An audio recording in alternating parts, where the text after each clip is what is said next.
Bonsoir à tous et à tous, bienvenue dans cette nouvelle édition de ce journal. Il est 19h, ce soir nous recevons Bouanali Saïd Toumbou, député de Mayotte. Bonsoir. Bonsoir. Mais d'abord, voici les titres.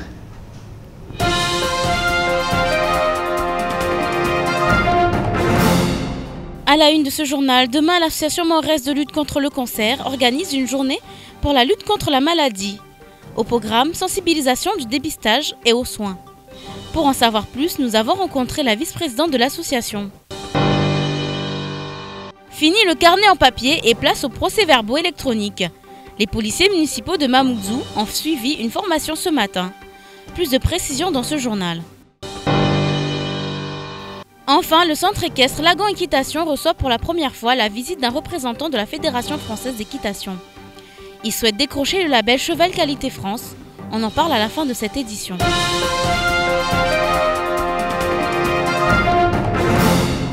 Les négociations entre les syndicats et la direction de Matis ont continué aujourd'hui. Un protocole de sortie de crise a été rédigé puis approuvé par tous. Nous savons aujourd'hui que la grève prévue le lundi 23 février prochain est annulée. Pour rappel, cette manifestation a été impulsée par les syndicats après l'agression d'un chauffeur de bus à l'arme blanche par un élève. Monsieur le député de Mayotte, je voulais vous faire réagir justement à cette actualité, à cette situation de ce chauffeur de bus qui s'est fait agresser par un élève. Que pouvez-vous nous dire sur cela? Oui, bonsoir. Il faut condamner ces actes et ce type de situation, redire encore une fois notre réprobation quant à ce type d'attitude vis-à-vis de n'importe qui. D'ailleurs, là, c'est des agressions vis-à-vis des chauffeurs de transport, mais ça peut être aussi dans les familles, dans les villages. La recrudescence, si vous voulez, de tous ces actes de délinquance doivent faire l'objet de notre condamnation. Mais au-delà de l'aspect condamnation, c'est toute une politique publique en faillite, incapable de relever le défi, parce que sans doute que nous n'avons pas une vraie politique de résorption de la question de la délinquance à Mayotte. Et qu'est-ce qu'il faudrait faire justement? Je l'ai dit au préfet depuis très tôt, depuis son arrivée, qu'il faut que les villages soient saisis au travers de leur association pour créer ce qu'on appelle de la médiation sociale en interaction effectivement avec les tribunaux, enfin l'administration judiciaire, la police municipale, la gendarmerie. Il faut construire un partenariat, si vous voulez, public-privé autour des communautés, des municipalités, mais en s'appuyant sur ces associations, sur les habitants pour pouvoir régler ces questions, y compris en responsabilisant les familles. Je n'ai pas été entendu, je me suis tu, mais je reste persuadé que si on ne prend pas en compte l'aspect habitant, village, association, on n'arrivera pas à bout de ce type de situation. Et comment les accompagner aujourd'hui? Parce que souvent ces élèves, souvent ces jeunes, parce que la délinquance elle concerne plus les jeunes, comment accompagner ces élèves? Accompagner les élèves, mais il y a aussi la responsabilité des familles, la responsabilité des parents. Il y a des structures, il y a par exemple le système cadial, il y a l'organisation des familles, il y a les mairies. Je pense que régulièrement, il faut avoir un suivi. Il faut des médiateurs, il faut des détecteurs des attitudes, il faut sanctionner des comportements, il faut faire de la prévention, mais aussi il faut sanctionner quand il le faut, parce qu'on ne peut pas admettre que des gens font de l'incivilité tout en sachant qu'ils restent impunis.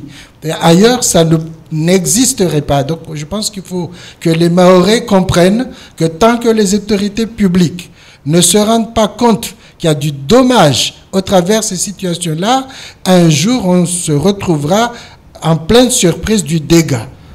Monsieur Bouanali Saïd, on abordera d'autres sujets, notamment votre projet Tobé tout à l'heure, mais d'abord continuons cette actualité. Demain, l'association Amalka se mobilise pour une journée dédiée à la lutte contre le cancer à Mayotte. L'événement est accessible à tous. Il est organisé au centre universitaire de Dembéni.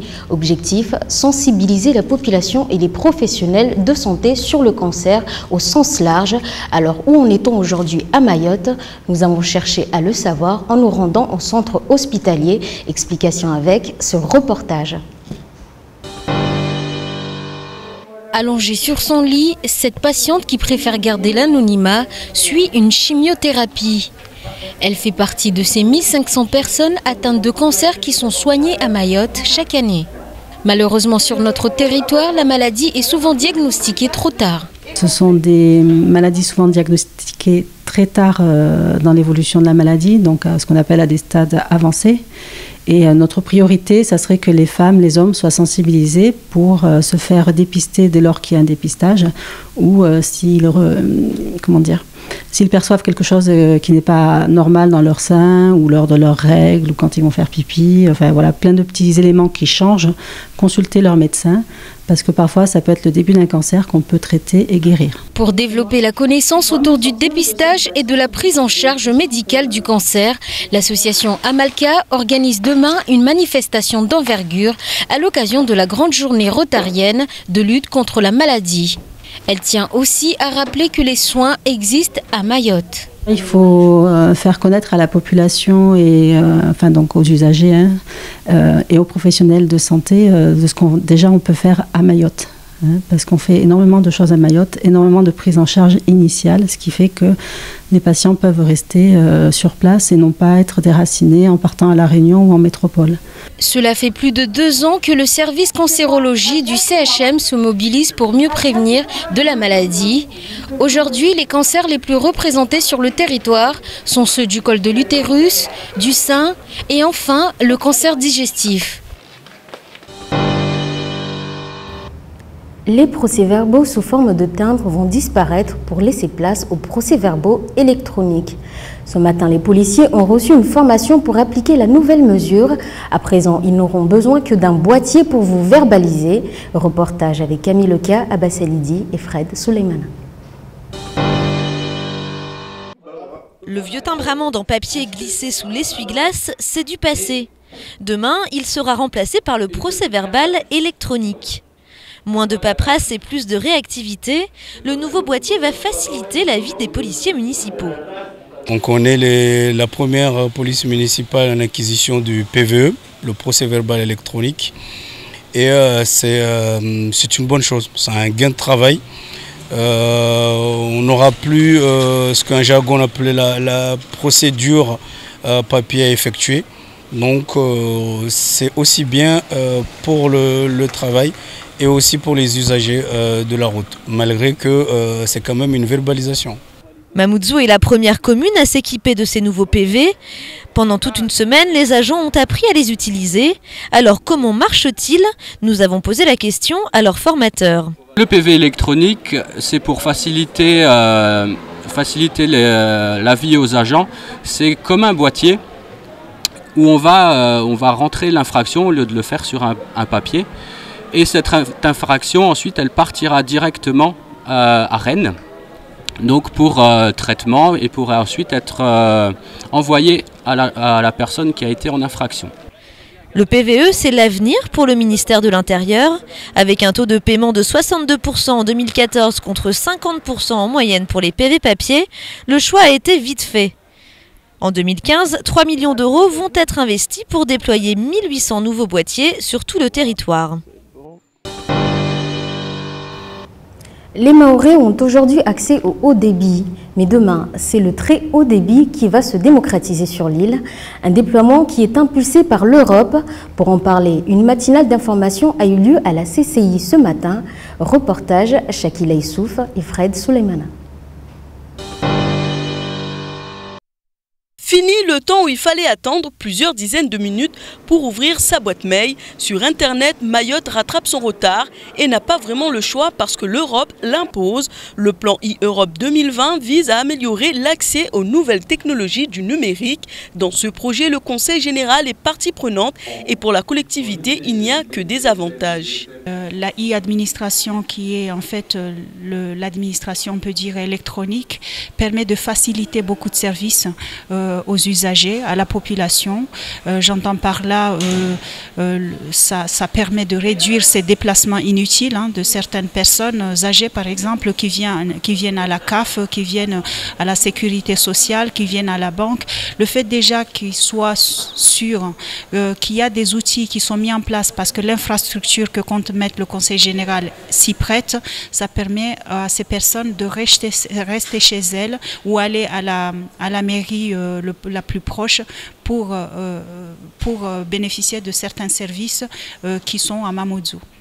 Premier objectif à court terme, atteindre les 95% de couverture ADSL, soit haut débit, d'ici 2018. Car il y a encore des endroits sur l'île où le réseau est faible, alors des priorités seront fixées, comme l'explique le GEMTIC. C'est des offres en fait qui se basent sur une technologie qui n'est pas la DSL mais le VDSL, qui en est assez proche. Mais par contre, tout le monde n'est pas éligible. Il faut être dans des zones un peu particulières. Alors il faudrait que en fait, les moyens d'accéder ou que l'accès à ces technologies-là soit plus démocratisé pour qu'il bénéficie au plus grand nombre. Deuxième objectif à moyen terme, atteindre une couverture très haut débit de 40% d'ici 2025. Pour cela, le Conseil général dispose d'une enveloppe de 7,2 millions d'euros. La CCI et le GEMTIC vont travailler avec la collectivité sur le projet. Mais les ambitions ne s'arrêtent pas là. Le schéma directeur territorial d'aménagement numérique prévoit aussi tout un plan de modernisation pour Mayotte. Il est doté de 28 millions d'euros pour les 20 prochaines années. Le développement et le désenclavement du 101e département est donc sur la bonne voie. Et puis cette alerte à la pollution sur la plage d'Arantabé, la préfecture de Mayotte interdit la baignade entre le port de Mamoudzou et cette plage. Pour cause, un accident grave serait survenu sur la station d'épuration du Baobab, entraînant un déversement de produits non traités dans le milieu naturel de la mangrove. Monsieur Bonali Seydi Toumbou, je voulais justement parler de cette pollution. Qui dit pollution, dit protection de l'environnement, et justement, votre projet aussi est en rapport avec l'environnement, avec aussi l'agriculture. Pouvez-vous nous parler de ce projet Tobé?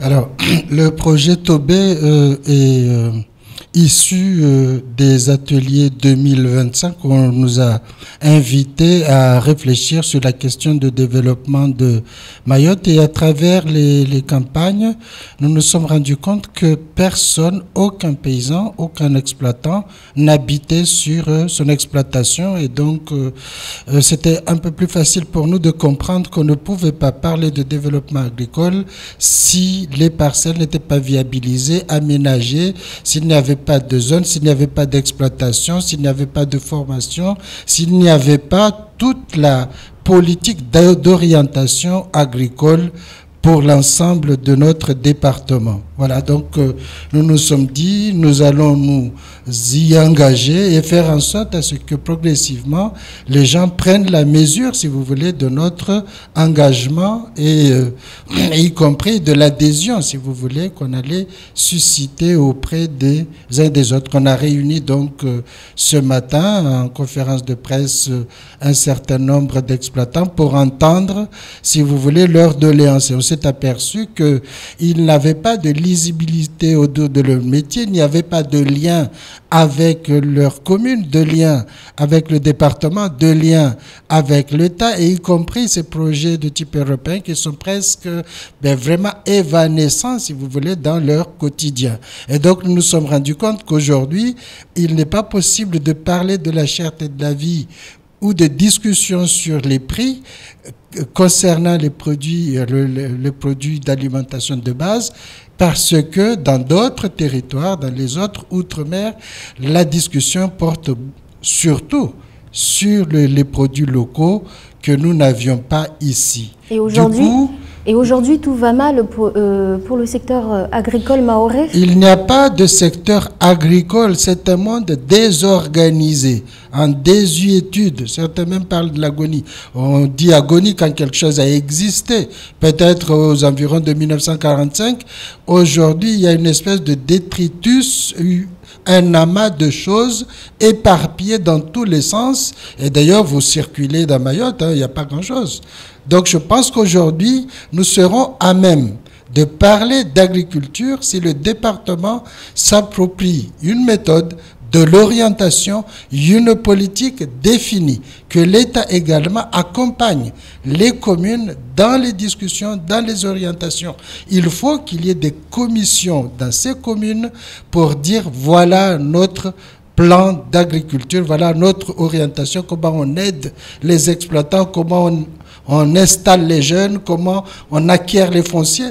Tout le foncier est dans une situation de délabrement parce que occupé illégalement et du coup personne n'y a accès parce que c'est devenu la horde. Je pense qu'on ne peut pas raisonner le développement de Mayotte si on ne pensait pas ces fondamentaux.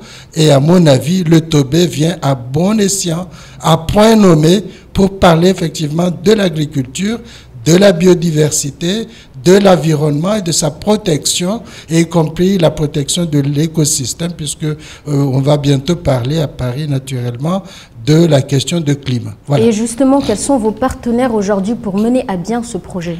Alors les partenaires sont là, ce sont les associations, ce sont les coopératives, c'est l'État, c'est la Chambre d'agriculture, ce sont les lycées, les collèges agricoles, ce sont des centres de formation qui pourraient voir le jour. En tout cas, le but de l'opération, c'est de ramener les communes à prendre conscience, et au travers des structures comme le GAL, le groupe d'action locale, qu'il y a nécessité d'asseoir le développement de leur territoire, de leur terroir par eux-mêmes et ne pas attendre que tout tombe du ciel. Voilà. Et bien justement, cette nécessité dont vous parlez aujourd'hui, est-ce qu'on pourrait la mettre en relation avec l'incident qui s'est passé récemment à l'hémicycle sur ces jeunes agriculteurs qui ont justement agi face au président du Conseil général dans l'hémicycle?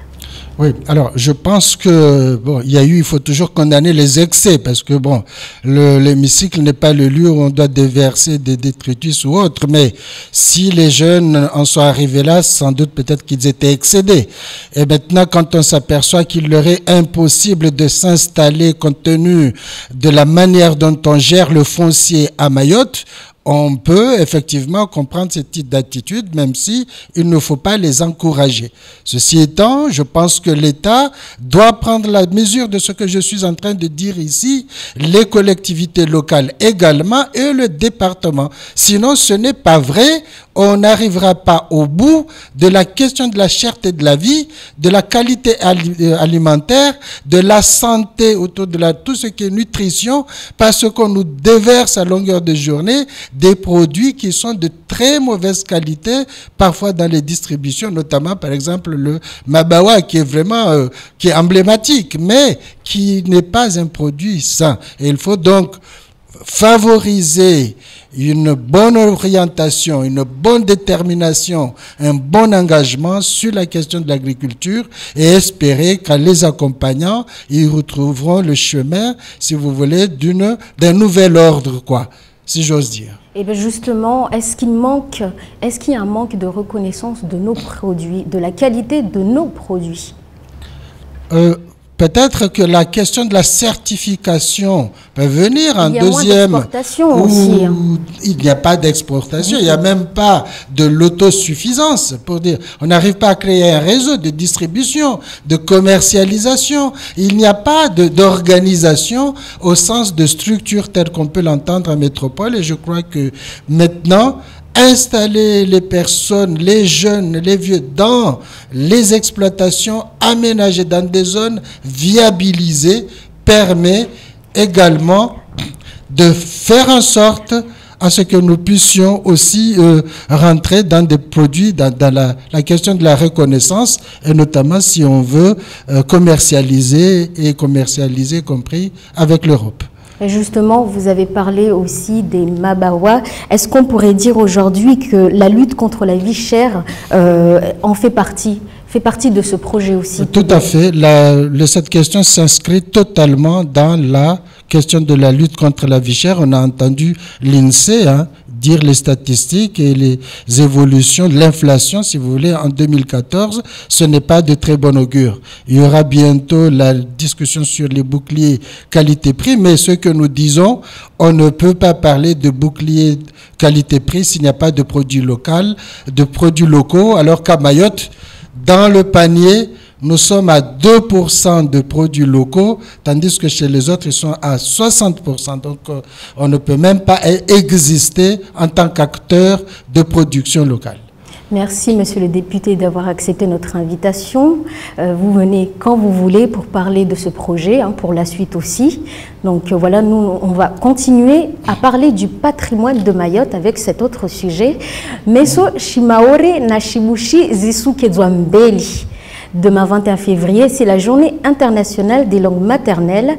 Aujourd'hui déjà, l'association Chimé organisait la 7e édition de cette journée dédiée à la culture locale, place de la République, au programme danse traditionnelle et corps pédagogique. Assigna Moussa et Leslie Viméné étaient sur place. Voilà ce qui nous attend ce week-end pour fêter la journée internationale des langues maternelles. L'association Chimé veut faire réagir les Mahorais sur la perte de leur langue et par conséquence de leur culture. Alors, l'idée de réintégrer le Shimaoré à l'école fait son chemin. Nos enfants ne sont pas très bons en français. Nos enfants ne sont pas très bons en Shimaoré. Ils ne sont ni bons en Shimaoré ni en français. Ils ont opté pour quelque chose qui est entre les deux parce que ne maîtrisant ni l'une ni l'autre. Il faudrait comprendre que cette façon de parler est aussi un appel au secours. Pour pouvoir répondre à cet appel au secours, il nous faut fixer nos langues. Il nous faut faire en sorte que ces langues-là accompagnent nos enfants dans leur scolarité.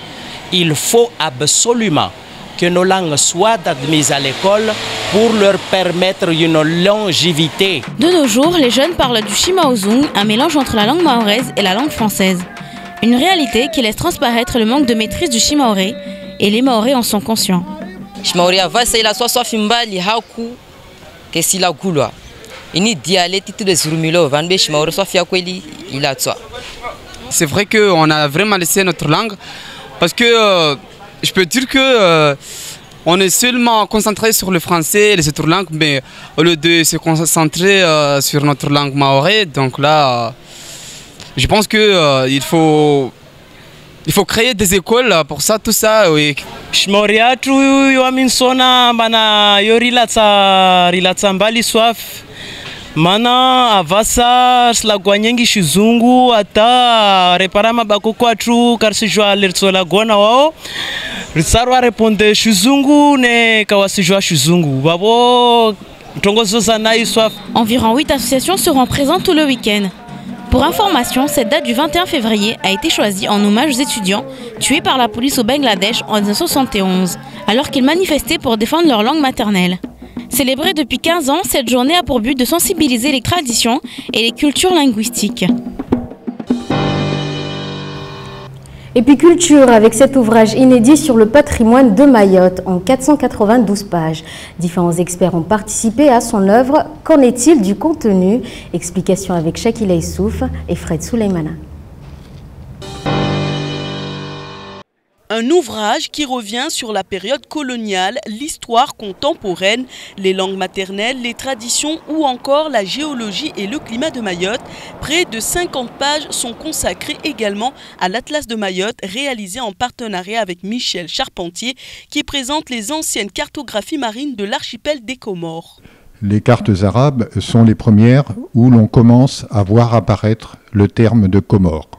Mais à l'époque, Comores, ça veut dire à la fois Madagascar et puis les îles qui sont dans le canal du Mozambique. Alors on verra par exemple sur cette carte de 1890, donc à la fin du 19e siècle, alors que depuis 30 ou 40 ans, on a déjà des usines sucrières à Mayotte, on s'aperçoit que l'île est presque entièrement boisée, c'est-à-dire couverte de forêts, à la rare exception des petites plaines littorales où on cultive la canne à sucre. On sait qu'aujourd'hui, donc un peu plus d'un siècle plus tard, il ne reste pas grand-chose des forêts, il en reste à peu près 5 ou 8% du territoire. Un travail de 2 ans effectué par une équipe d'experts associés au projet. Cet ouvrage inédit de 3,3 kg est une source d'informations incroyable avec des documents originaux où le patrimoine naturel est représenté dans toute sa splendeur. L'association Les Lumières de la francophonie œuvre pour la production d'éditions associatives et la création de bibliothèques dans les territoires francophones. On peut gagner de l'argent, mais l'argent est toujours réinvesti, soit dans d'autres ouvrages, soit pour le coup pour aider des jeunes auteurs ou autres, et surtout pour créer des bibliothèques. On a déjà installé ou aidé plus de 4 bibliothèques ici scolaires, avec plusieurs milliers d'ouvrages. L'idée, c'est de trouver des livres pour faire lire nos jeunes enfants. De nombreux experts sont intervenus dans des domaines de la géologie, le monde végétal, marin ou animalier. Ils ont offert leur contribution et leur éclairage scientifique. De nombreuses entreprises privées se sont associées aux institutions locales pour aider au financement du projet permettant de proposer cet ouvrage Patrimoine de Mayotte à un tarif attractif de 39 €. Et puis de l'équitation, le centre équestre d'Ajangwa, le seul de l'île, pourrait bientôt avoir une reconnaissance nationale, ce qui permettrait de développer l'équitation sur le territoire, une activité peu connue des Mahorais que le centre s'évertue à développer. Camille Leca s'est rendu dans ce centre. Et ta petite ponette, elle est déjà au travail? Ouais. À 2 ans? Ouais. 2 ans et demi, ouais. 2 ans et demi? Ouais, elle est gentille. D'accord, donc elle est débourrée, elle accepte les enfants. Exactement. Lors de sa visite, l'expert a les yeux partout.